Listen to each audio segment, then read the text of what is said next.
Hi everyone, I'm Tanvir Nasir, and this is Leadership Biz Cafe, a podcast that explores some of the challenges and opportunities leaders face in today's increasingly complex, fast-paced, and interconnected global market. Leadership Biz Cafe is brought to you by Tanvir Nasir Leadership, our leadership firm that provides both virtual and in-person leadership keynotes, corporate trainings, and consulting services that will help you to improve the way you lead. To learn more about our services and some of the companies and organizations we've had the pleasure to work with and what they have to say about our work, visit our company's website at tanvirnasir.com. And while you're there, check out my award-winning, internationally acclaimed leadership blog as well. And now, let's meet my guest for this episode, Dan Pontefract. If we're not recognizing the fact that A, we're human being, and B, that we need help in being human beings, how are we supposed to lead others or ourselves if we're not being relatable to that succinct point? If you've listened to just a handful of episodes of my leadership podcast, then I'm sure you've come to appreciate that one of the overarching messages I'm trying to convey through this podcast is that your leadership is not about you. It's about the people you have the responsibility to lead and how you can help inspire and empower them to do their life's work. It's for this reason I'm delighted to welcome my friend and proud fellow Canadian Dan Pontefract to the show.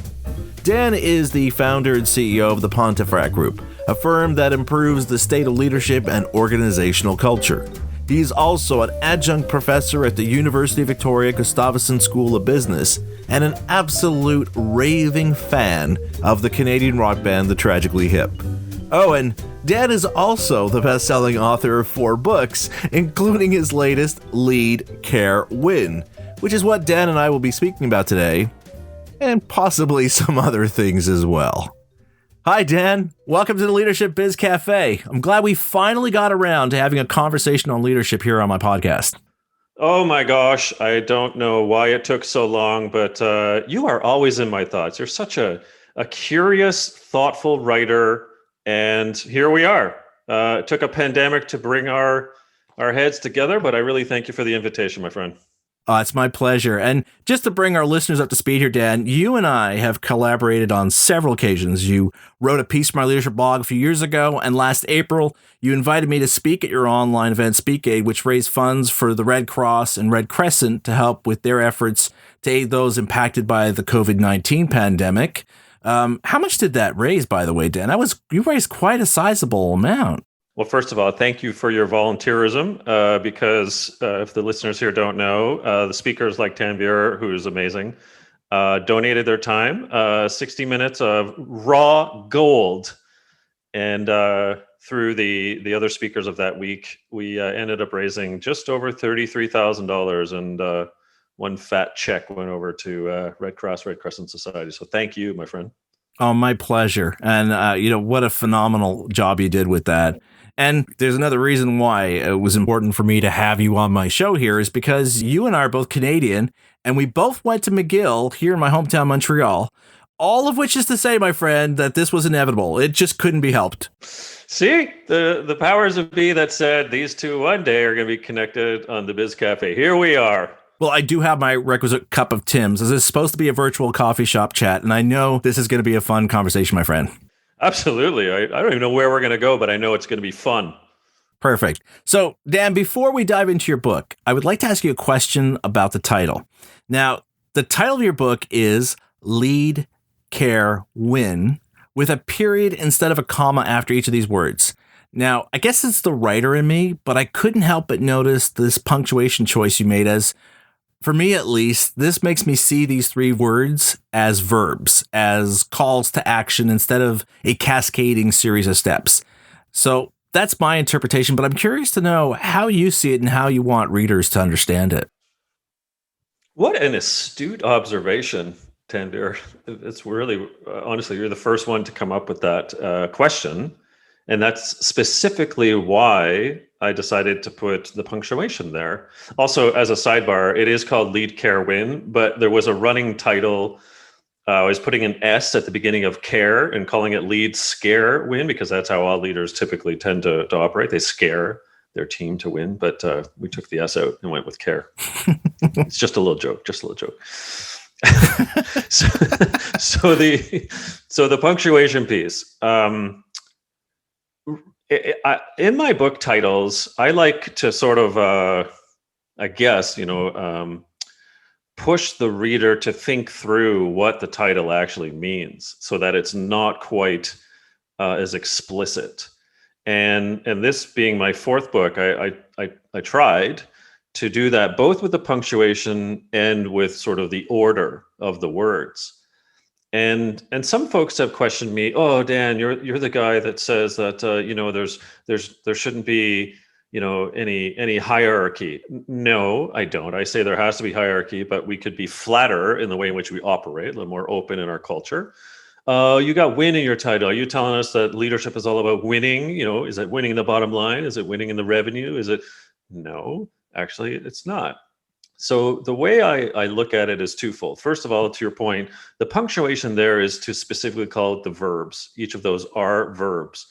But the way in which that I looked at it was, I want people to think a little bit differently. I want them to actually do a work back. So when we do work backs, as you and I do when we are working on projects, et cetera, we look at what the end date and the end result ought to be, and then we work back to where we are today and say, oh, look, we've got 6 months to do this project. How are we going to do the things between the end date, the end goal, and today? Well, I kind of employed that in the book title. So what does win mean? So I'm working backwards. If the end result is to win, what are we trying to win? Where do I get my trophy? What is the win, Dan? Well, the win is the hearts and minds of your people, those that you serve. To win, you need to employ way more caring in your leadership. So it's a really convoluted answer, but the punctuation is there to remind people these are verbs. To win the hearts and minds, you should care in your leadership. And then working it the other way, you lead care to win. Dan, I did not expect that answer, but I'm so glad that I asked the question, because that is such a fascinating way to look at it. And I know for some people, again, that's that whole question of, well, if we're going to say we win and it's about winning people's hearts, isn't it about, achieving our targets, or isn't it about achieving our goals? But that's really just the end outcome. And the way you're really going to do it, and more importantly, what's going to allow you to get to the next chapter, is that the fact that, as you said, you've won the hearts and minds of those you lead, meaning that they're invested. They're invested in your leadership as much as you are, because they know you are going to be taking them places where they need to go and where they want to go, and perhaps even places they didn't expect to go, but which will help them in their own lives in terms of their growth, in terms of what they wish to achieve. And so in that case, yes, it really is about winning the hearts and minds, which ultimately allows you to be the true leader. So what a great answer. I'm so glad I asked that question. It was frankly a little bit for me, okay, it's a writer's question. It's a little bit odd. It's a little bit different from what I normally ask my guests, but I just couldn't help but want to ask you that. And now I'm so glad I did. Me too. And I want to touch on something else that you just iterated there. And that was the use of the word outcomes. And that's exactly, I think, where we need to get to as a leadership culture, both leading self and leading others. So what's an outcome? Well, if you're a publicly traded company, the stock price going up or down, frankly, is an outcome. If you're a small, medium-sized business, your revenues and your profitability is an outcome. It's an outcome from what? Well, it's from the people who drive the culture, that operate the business, that in a public sector or health organization, let's say, that tend to the citizens or the patients, et cetera. And so where does that come from? It's inculcated by the way in which we treat people.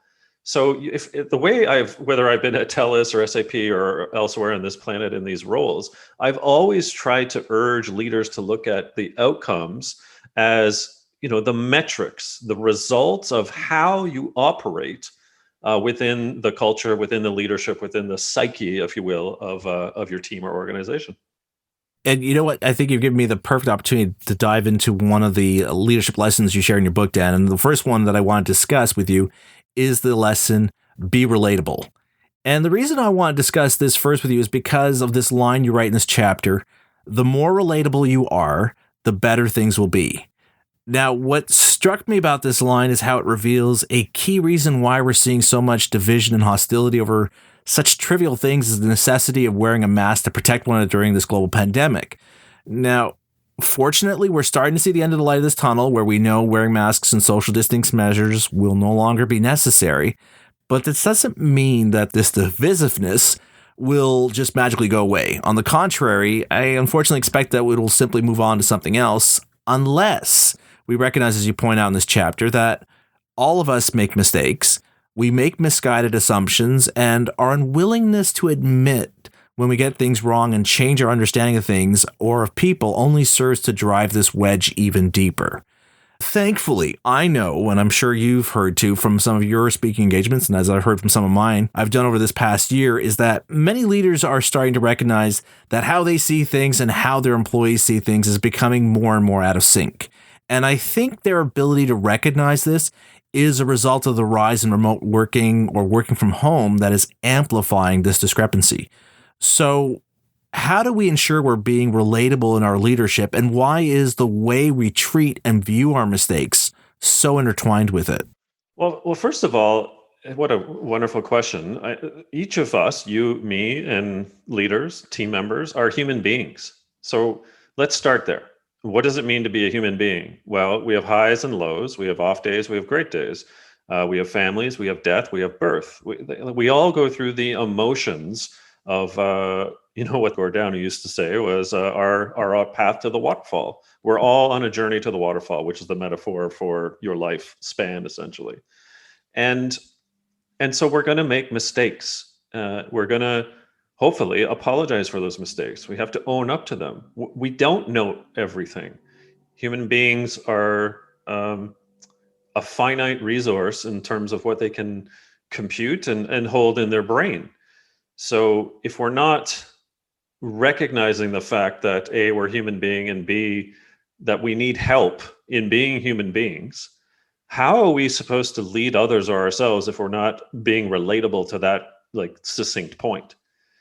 So I start there. I mean, I also say and have suggested for many years, that we're not in the people business. We're in the relationship business, and relationship is about humanity. It's about empathizing of your fellow citizen, what they're going through.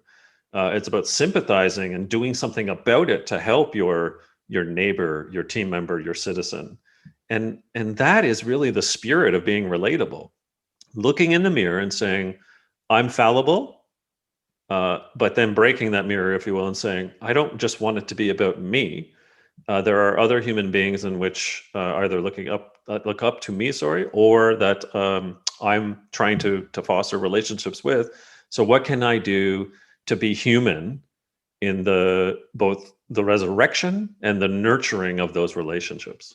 I think it's also worth noting that it's not so much that leaders deny making mistakes as it is that they make those justifications to skirt around having to really apologize for their mistake, that they'll rationalize how you have to see it from my vantage point, or how they have to say or do this because of X, Y, and Z. And that unwillingness to acknowledge and say, you're right, I messed up here, I dropped the ball, and I'm sorry I let you down.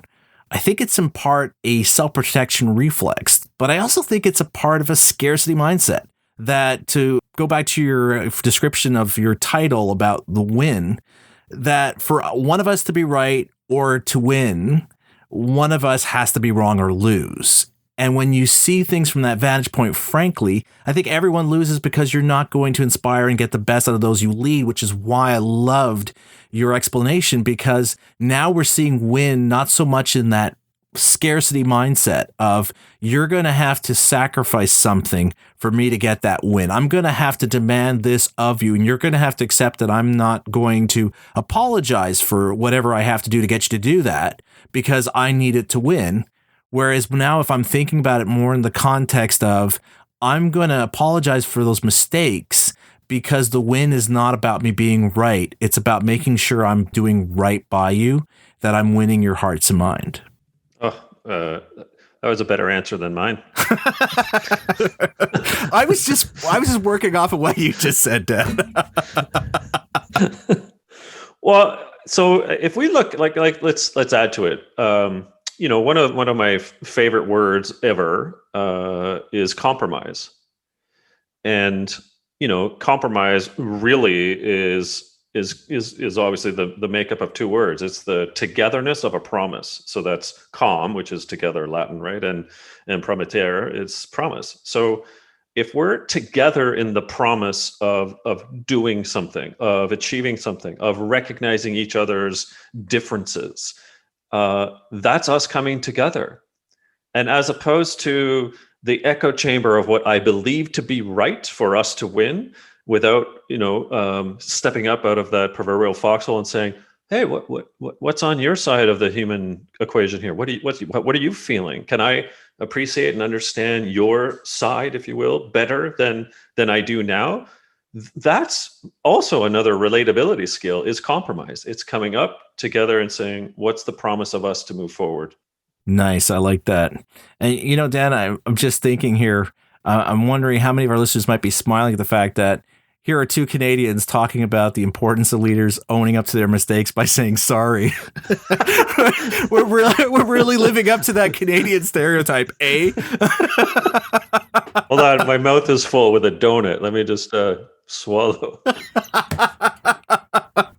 Oh my God. Okay, Dad. So the next lesson from your book that I wanted to talk to you about is the lesson, stay present, because I think it builds on what we've been discussing so far, but also because it reflects one of the leadership principles I write about in my book, Leadership Vertigo, which I call develop competence. Now, in this lesson, you address the problem leaders have with managing their time, specifically that they're not only really bad at it, but they're focusing on the wrong thing, and that it's not how well you manage your time as it is how you manage your behavior and how mindful and focused you are, which I think helps build your relatability as you're now more self-aware of what your actions and words are giving rise to.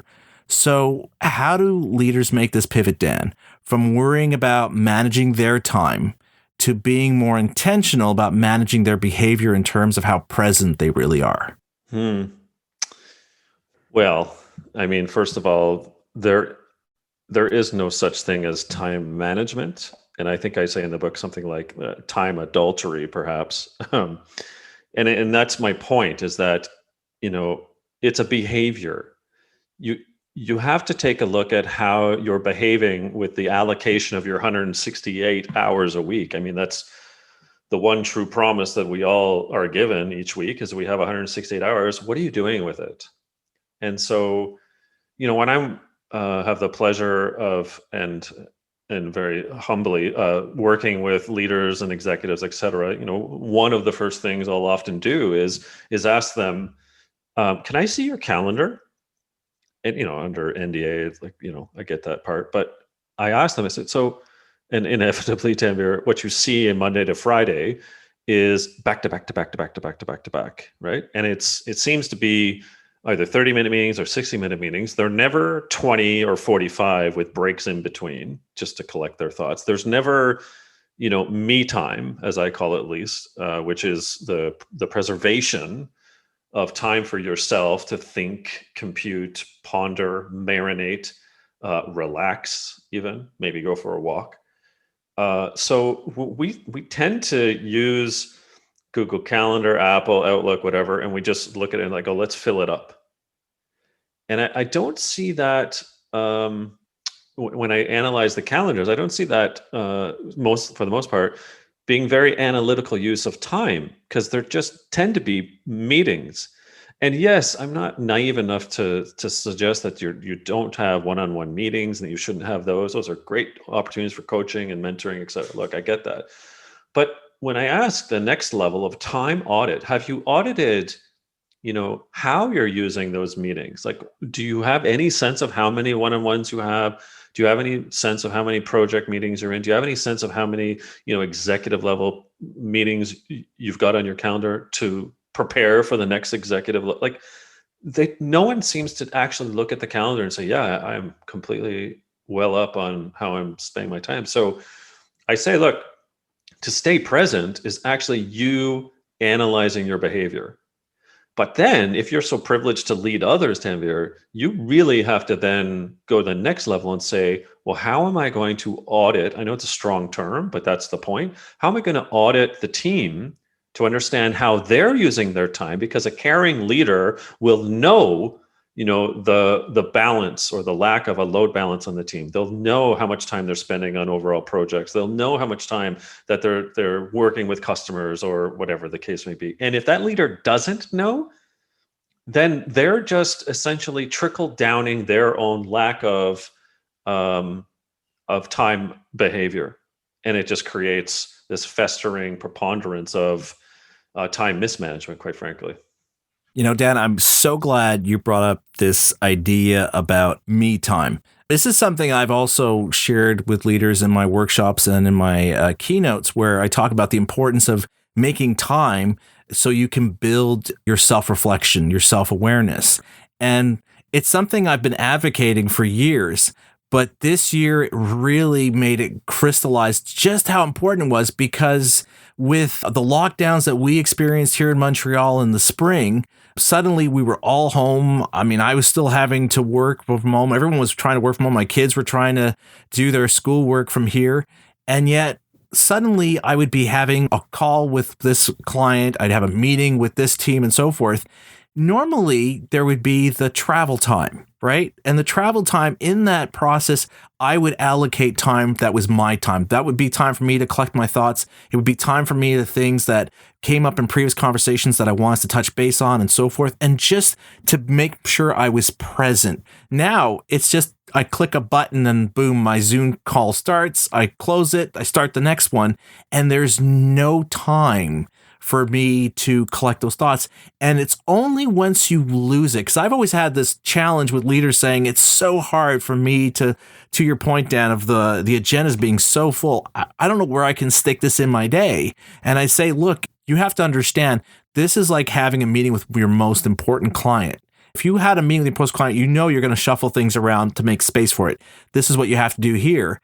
But this year really helped me also appreciate that the minute you start doing it, and then you stop, it gets interrupted, you're going to feel the difference in terms of your productivity, in terms of your creativity. I was having a hard time writing in that time, not because of a lack of ideas. It wasn't writer's block or anything, but it was just because I didn't have that space to just be alone in my thoughts and to just let these ideas and insights and things I've been talking to with leaders percolate, so I could transform it into this idea that I could share here on my podcast or on my leadership blog, because I didn't have that time. So I think this is such an important point, which, again, if you're not doing it, you really should be doing it. And if you used to do it and you stopped, I'm sure you can very much relate to this pain point, because I know the minute I started making it very intentional that I was putting it back in my thing and saying, no, I got to really block this off. I'd let my kids know now, hey, look, this is me time, for them to understand what that meant, right? Okay, Bubba's, it's his me time, leave him be. And suddenly, the creative juices just started flowing again. And it was like I didn't miss a beat. So I'm so glad you brought this up, Dan, because I do think this is so important. And especially in that context you're talking about here about staying present. I think part of the problem is that, there's the badge of honor still of being busy. And the pandemic has exacerbated that because of the isolationism and the working from home alone kind of residual after effect of the pandemic. And so, the lack of the commute, for one thing, for many people has siphoned off any of that me time. So, let's just assume you listen to a podcast, yours, I hope, or you were able to just in your own thoughts drive to work. That's gone because people are just walking 10 feet into a kitchen room or an office to be on Zoom or whatever. But also, this notion that because I'm from home by myself, I, the leader, have to show that I'm kind of always on and I'm always busy. And I've seen this play out more and more and more over the last 9 months or so. And I'm urging leaders to say, look, set the example by call it marinate in the moment time, or your me time, as I've alluded to. Like, just demonstrate that leadership behavior so that it's okay for your team to not be back to back, that they can have marinate in the moment time, me time, that they are allowed and urged to go for a walk, to even have, don't do a Zoom call with a webcam, have a walk and talk meeting with earbuds in your ears and just talking to people one-on-one, or even in a con call, back to those days. Like, there's just other ways in which for us to step out of the disaster train that I see, of being on all the time. And I worry about, the residual negative effect, as the World Health Organization has said, that burnout is now on their list of issues to keep aware of. So yeah, it scares me. It really does. Dan, listening to some of the ideas you're sharing here makes me think of another lesson you write about in your book, namely the lesson of committing to balance. Because we've talked about how you need to be more humble and owning up to your mistakes, and we've talked about being more intentional in our behaviors, but this is really about the environment we're creating, either directly or indirectly through our actions and words. So what does it mean to commit to balance? Well, it's one of those words, balance. First of all, we'll come back to commit, that I think we've ignored for a very long time. And so for me, balance is both the what and the how of your team, of your organization, even, indeed. So several of those commitments you need to think about from a balance perspective is, of course, makeup. What is the composition of your team?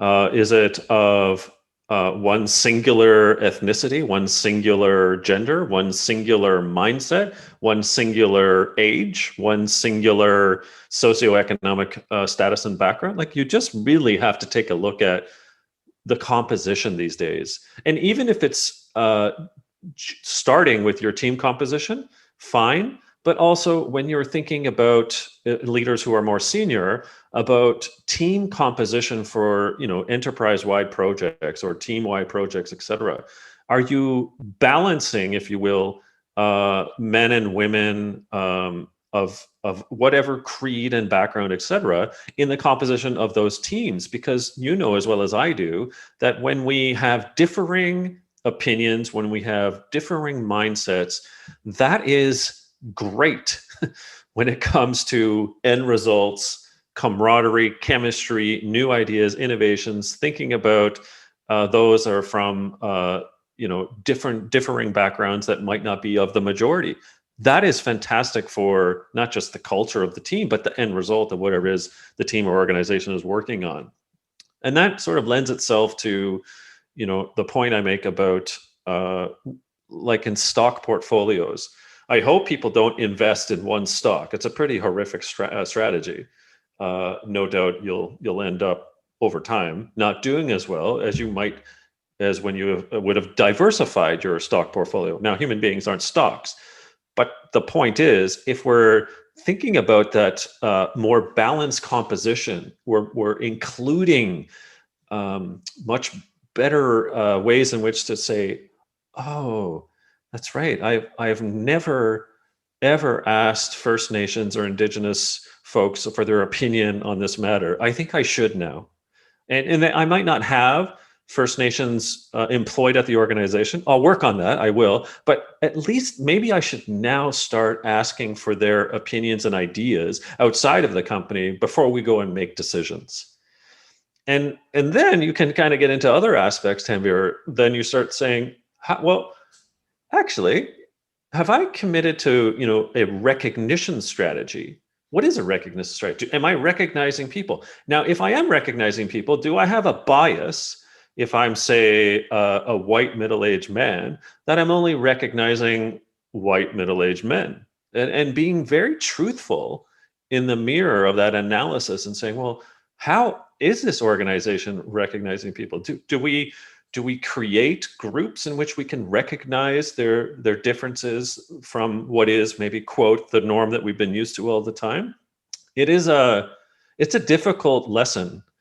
It's probably for some weird that again a white middle-aged man is writing about this. But as an individual who has led teams of 150 people, been at big companies like TELUS and SAP, pushing leadership development, helping other leaders, with their own questions about commitments to balance, I had to look at myself and say, "Huh, how did I do, Dan?" And I think I gave myself a B grade because it wasn't good enough. And so the commitment to balance for me is both a admonishment of that I could have done better, but also in hopes of being transparent and authentic, and I hope a bit sorrowful of that. I having looked in the mirror and said, I could and I will do better as I move forward, urging others to maybe learn from my own mistake and say, oh, how am I going to commit to balance better than maybe I have in the past? Right. And what I like about this is it kind of ties back to what we started discussing at the beginning about that leadership lesson of be relatable, because a lot of this here is understanding that, you've made mistakes. Like in your case, you're realizing I could have done more. And by owning up to that mistake, we're making ourselves be relatable. Now we can reach out and we can find people who have diverse experiences, diverse lifestyles, and diverse viewpoints that could help us expand our understanding and awareness, which helps us make ourselves more relatable because now we can relate to a wider swath of people in our community, people who we serve through our organization's products and services. It's ultimately, to go back to the title of your book, it's a win-win for everyone, because now we are not only acknowledging and addressing people who we might have otherwise overlooked indirectly or directly, but now we're collectively all benefiting because of this new awareness, which of course goes back to that stay present notion we were talking about. I love the organic nature of this conversation right now, but it shows how when we tie these things together, it really helps living up to the very notion of your title of your book and your explanation of it, where we're going to win as leaders because we're starting from perspective of how do I make sure that I am caring about the people I lead, the people I serve, whether it's our clients or whether it is my employees, and consequently through doing that, become a better leader. Again, hard to top that. And that's really the point is,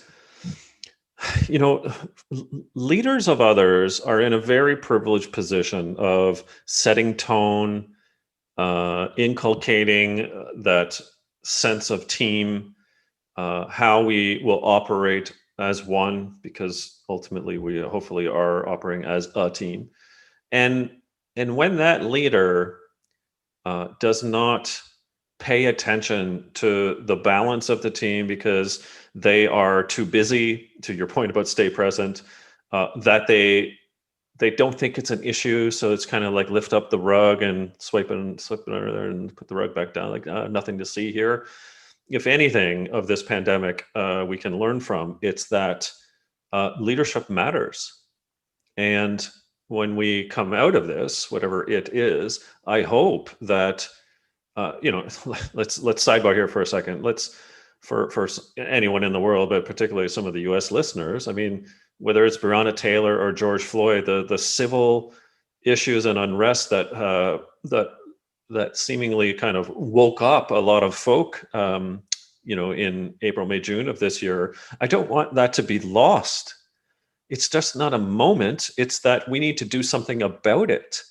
So, how are you committing to balance? How are you making changes for the betterment of, as I say, those behaviors on your team that allow, or your organization that allow it to prosper in a more humane way? Wholeheartedly agree. And I would add to it, I think that even here in Canada, we're a wonderful country. I'm sure you're like me in loving our country and have mad respect for our values and what we stand for. But I do know and appreciate that we also have work that we need to roll up our sleeves with, and to build on your point that this doesn't become a moment, but really is something that we will take to heart, just to very much following the nature and the theme of your book, and say, let's do something about this. Let's make this our call to action. And, As I pointed out actually at the start of our conversation, that's pretty much what the title of your book comes across. It really feels like a call to action. And as we've been saying throughout this whole conversation, one of those calls to action is to get leaders to care. And I could tell you, Dan, the people who listen to this podcast certainly care. They care about their leadership craft and they care about making sure they're doing right by their employees, which is why they tune in to hear me talk with fellow leadership experts like yourself so they can improve the way they lead. So thanks for coming on my show, Dan, so we can help move our listeners one step closer to reaching that goal of being the kind of leader they're not only meant to be, but the kind of leader their employees need. And hey, look at that. We didn't even talk about hockey or the hip. Well, there's always a second podcast. We can just do that another day, my friend. Absolutely. I think that's definitely a whole other episode. Dan, always a pleasure speaking with you. Thanks, my friend, for the wonderful conversation.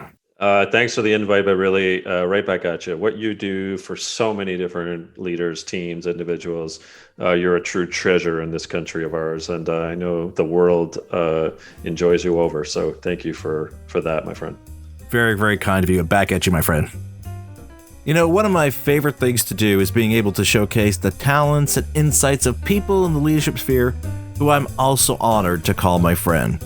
Not only does it give rise to some genuine, heartfelt conversations and introspection, but a few good laughs that hopefully put a smile on your face as it did mine. So, if you've enjoyed hearing about Dan's book and would like to learn more, check out the show notes for this episode by visiting our podcast page at tanveernaseer.com/LBC. And that's a wrap on this episode of Leadership Biz Cafe, brought to you by Tanveer Naseer Leadership. Now, if you enjoyed learning about this or other insights I've discussed here on my leadership podcast, and you'd be interested in having me share them with your employees, I'd like to invite you to fill out the contact form on our website at tanveernaseer.com so we can start that discussion. You can also check out my speaking page on our company website to learn more about my speaking services and the kinds of topics I cover. In the meantime, I'd like to encourage you to share this or other episodes of my podcast with your colleagues and employees. The easiest way to do this is to simply share a link to our show's podcast page at tanveernaseer.com/LBC. And don't forget to subscribe, rate, and review my leadership podcast on your preferred podcast platform. And with that, I'm Tanveer Naseer, and you've been listening to Leadership Biz Cafe.